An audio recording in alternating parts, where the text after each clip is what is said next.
After James's escapade with his side rods, and having been shut up in the shed, Edward was kept busy doing James's work as well as his own. He puffed backwards and forwards all day. The trucks were being troublesome, and Edward found it hard to keep them in order. On the side and watching him was the spiteful Breakvan. Look at him, thinking he's the boss. I'll teach him, sniggered the van. Edward was cross and gave the van a bump. You are a load of nonsense. If it was up to me, I would leave you here to rot, snapped Edward. I like to see you try it. You don't scare me, said the van. I haven't got time to argue. I have to get Duck's train ready. You better be ready to be attached. Edward backed away. The spiteful Breakvan sniggered in silence. Edward began playing around with the trucks. He liked giving them a bump. Screamed the trucks, but Edward laughed and carried on shunting them into place. Soon, the trucks were in a long line, and the spiteful Breakvan was coupled at the end of the train. Now don't you go giving Duck a hard time, said Edward sternly.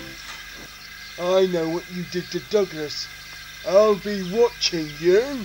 The fan just stared at him. Duck soon arrived to take the train.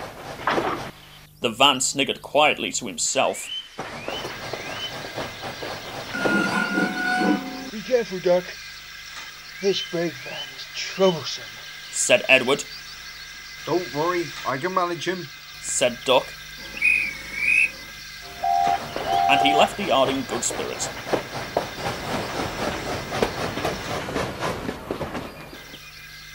At first, the trucks behaved well, but as they approached Gordon's Hill, the spiteful Breakvan whispered his plan to the trucks who passed the word. Duck didn't hear them. He was too busy climbing the hill.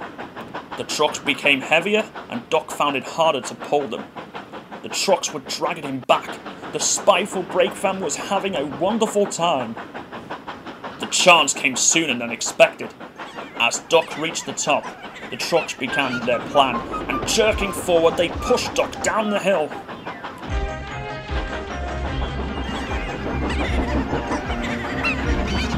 He began going faster and faster. Duck was charging down the line with the surging trucks laughing behind him. Duck tried to put on his brakes, but it was no good. The trucks were too strong. At the yard, Edward was busy shunting coaches.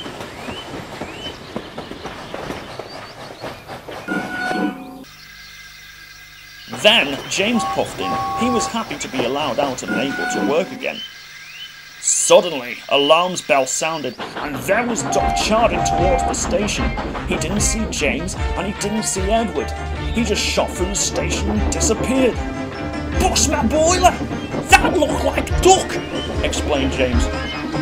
Edward had already given chase. James followed. We'll catch him! We'll catch him! Duck was helpless against the trucks. He wanted to stop, but he couldn't. The driver and fireman had jumped clear. Edward was pounding up the rails with every ounce of steam he had. At last he saw Duck up ahead. "Steady now, Edward," called his driver. Edward came up behind the Breakvan. The guard tried hard to couple Edward on, but every attempt failed. At last, the coupling was set, and pulling the brake lever, Edward's wheels screeched along the line. Sparks flew everywhere. Then there was trouble. Up ahead there was a sharp bend which led to an old barn which was full of hay. Duck saw the barn and shut his eyes.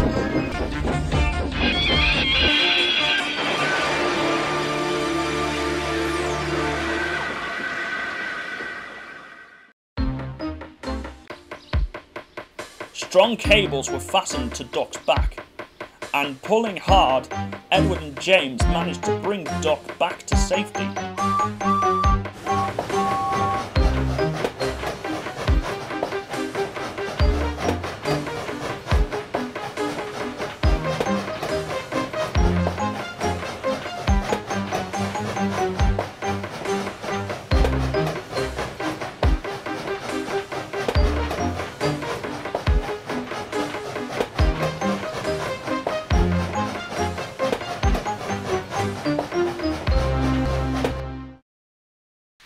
few days later, Doc was back in working order again. Edward and James came to see him. "How you feeling, Doc?" asked James. A lot better now, thanks to you both, said Doc happily. Edward smiled. I'm glad you're safe. Oh, there's no telling what could have happened. Don't worry about that spiteful Breakvan. He'll get what's coming to him.